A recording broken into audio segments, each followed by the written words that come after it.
I found out I have a serious sickness called leukemia, and the doctors say I need to stay in the hospital for a long time to get better. But when I told my family, they turned their backs on me, saying I deserved it. That's when it hit me. They don't really care about me. When I said I wanted to stop being part of their lives, they were happy about it, but they haven't realized yet how much they rely on me. My name is Sally, and I'm a stay-at-home mom in my 40s. My husband Michael and I have been married for almost 50 years. We have a daughter named Mia who just started middle school. Right now, I live with Michael, Mia, and my mother-in-law. Michael's mom raised him by herself after her divorce when he was young. Maybe she spoiled him too much because he's pretty selfish.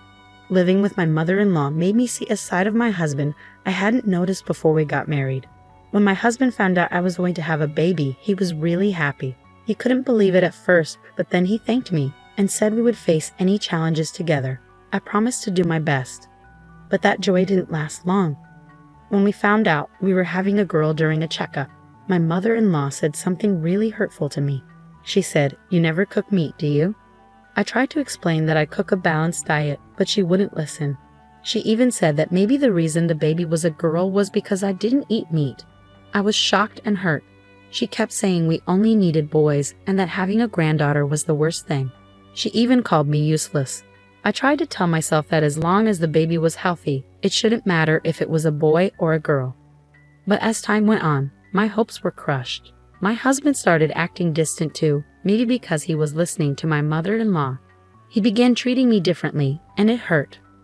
"Michael, do you want to go shopping for baby stuff when you're off next?" "Do I have to? It's our baby, right?" "I want us to pick things out together." "Fine, but let's stick to the basics. Babies cost a lot, and we need to save. Then buy what you want with your own money."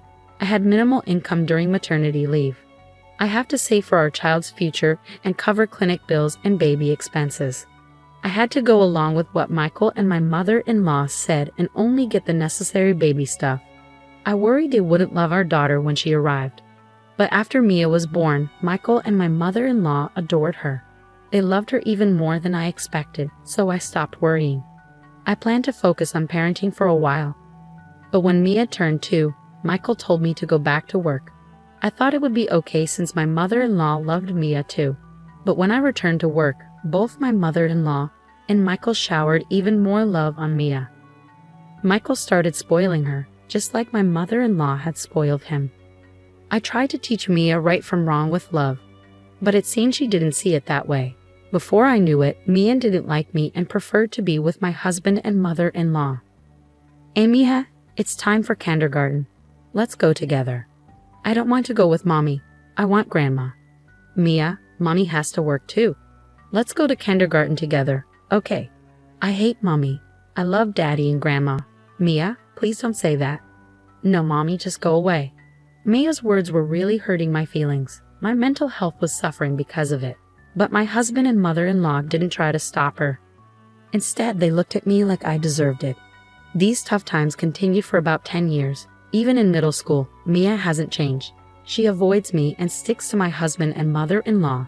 And because of that, she's become uncontrollable. She screams and breaks things when she doesn't get her way. When I try to discipline her, she yells back at me. "Mia, can we talk? Did you take money from my wallet?" "Yeah." "So what? You're my mom. You can give me money, right?" "Taking without asking is wrong. Please give it back." "No way. It's your fault for not getting me the Gucci wallet. I want it for my birthday. You're only in middle school. You don't need expensive things yet. I can get them when you're older." "I want it now. Why don't you understand, you old hack?" "Mia, don't talk like that. You're so annoying, Grandma. Mom is being mean to me." When I scold her, Mia turns to my mother-in-law for help. And my mother-in-law sides with her, blaming me too. "What's wrong, Mia? Did Mom upset you again?" "Listen, Grandma, she won't get me the Gucci wallet for my birthday. And she won't give me money either. Can you believe it? That's not fair. Your mom is being stingy. Grandma will get you the wallet next time, okay?" "Yay, thank you, Grandma." "You're welcome." "I love you, Grandma." Mia happily hugged my mother-in-law. Branded stuff is too much for her age, I thought. I disagreed with my mother-in-law. "Wait, Mom, Mia is still in middle school. Shouldn't we hold off on buying her expensive things?" I suggested. "But maybe not yet. You're so stingy. I feel sorry for Mia having you as her mom, my mother-in-law snapped back. Every day, my mother-in-law spoiled Mia, buying her whatever she wanted. My husband did the same, filling our house with expensive stuff Mia barely used. Besides Mia's issues, there was another problem in our house. My mother-in-law's spending. I noticed she kept buying strange rings and bracelets. When I asked, she said a friend recommended them, but I suspected it was an MLM scheme. I wondered where she got the money since she was always buying things for Mia. Turns out, she was borrowing from banks. When I confronted her, she brushed it off, saying it wasn't my concern. I grew to hate dealing with family problems, so I threw myself into work, often working late. My husband and mother-in-law criticized me, but I didn't care. I just didn't want to be home. Then one day, I collapsed at work. Tests revealed I had leukemia, likely brought on by stress. I needed long-term treatment, so I was hospitalized. I called my mother-in-law from a hospital. I'm sorry to bother you, but I collapsed at work. I've been diagnosed with leukemia, and I need to stay in the hospital. You have leukemia? I hoped she'd be at least a little concerned about my illness. But that hope quickly faded. It's a good thing you finally got seriously sick. I was shocked by my mother-in-law's response. What? What are you saying? I asked. I've been annoyed with you every day. This serves you right, she said callously. That's a horrible thing to say. Hold on, let me talk to Mia. I asked to speak to Mia and my mother-in-law handed her the phone. What? Mia's response was something I never expected. Mom, are you sick? She asked. I'm sorry, Mia. I have to stay in the hospital for a while, I explained. Mia's reply crushed me even more. I'm actually glad. It's better without you bothering us. You're always mean to me. That's why you got sick. You deserve it. Are you serious right now? I couldn't believe what I was hearing. That's incredibly cruel. Everyone would be happier if I stayed sick. I have to tell Dad about this, I said to Mia before she hung up the phone. In that moment, I felt like giving up on my family. I had reached my breaking point. I decided I would be the one to cut ties with them. Mia was my daughter, but I endured so much pain to bring her into this world. I had hoped to raise her to be a good person, but her behavior was a combination of her innate personality and how my husband and mother-in-law raised her. Some might find it unthinkable for a parent to walk away from their child, but despite our blood connection, I couldn't forgive their behavior any longer. I called my parents and asked them to bring clothes because neither my husband, mother-in-law, nor Mia had visited me during my hospital stay. Months later, after successful treatment and full recovery, instead of returning to the house I shared with my husband, I returned to my parents' house and sought advice from a lawyer about getting a divorce. My mother-in-law and Mia agreed right away. Michael was hesitant at first, concerned about public perception, but eventually agreed under pressure from my mother-in-law and Mia. Since he cooperated, I was able to get a divorce and claim compensation. About 7 years passed. I moved out of my parents' house and lived near my workplace, healthy and energetic. Then, out of nowhere, I got a call from Michael. His voice sounded exhausted, and he quickly jumped into his problem. Hello, Sally, can you come back? What? Why all of a sudden? Things are tough for me right now. What do you mean? My mother, she's in a huge amount of debt. Michael had just found out about my mother-in-law's debt and reached out to me for help. The debt, which had been ignored for so long, had grown to a significant sum, and my mother-in-law could no longer keep it hidden from Michael. To my ex-husband's anxious plea, I replied calmly, "You're only noticing now. She's been in debt since I was there, from way back. It seems she got caught up in an MLM scheme. All the money she spent on spoiling Mia was borrowed from banks. I can't believe it. I had no clue. I tried to warn your mother several times, and I even tried talking to you about it. But every time, you just brushed it off.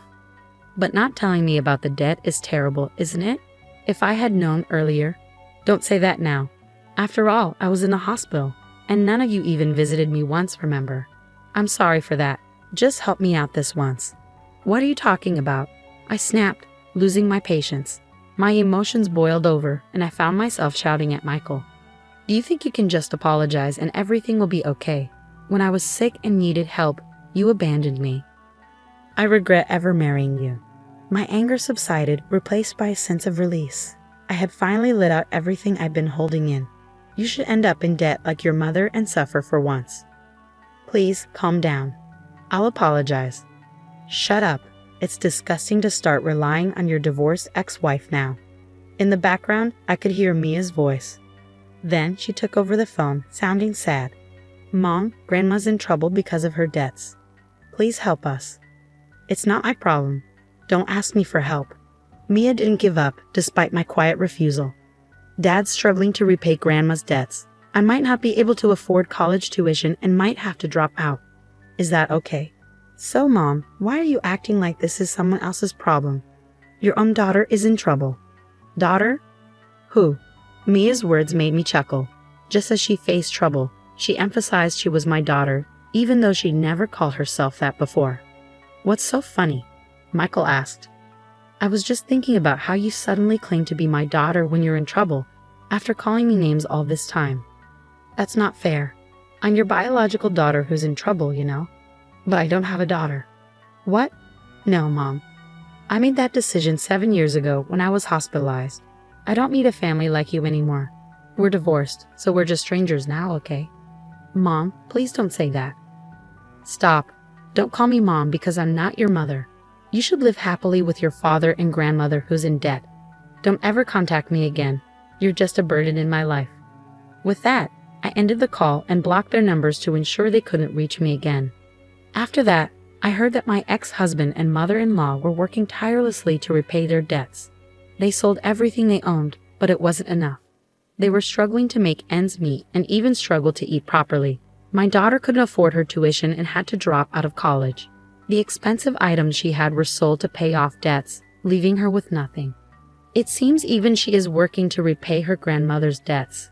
It's heartbreaking to see my daughter facing such hardships compared to her peers. They really are foolish and helpless. They brought this upon themselves.